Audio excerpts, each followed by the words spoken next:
If water is so important, how much do we need and where do we get it?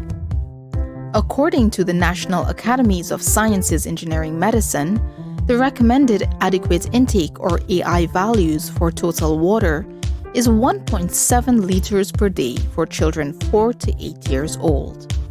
Quantities also depend on illnesses and conditions as well. Where do we get it? Apart from drinking plain water itself, many foods and beverages contain water.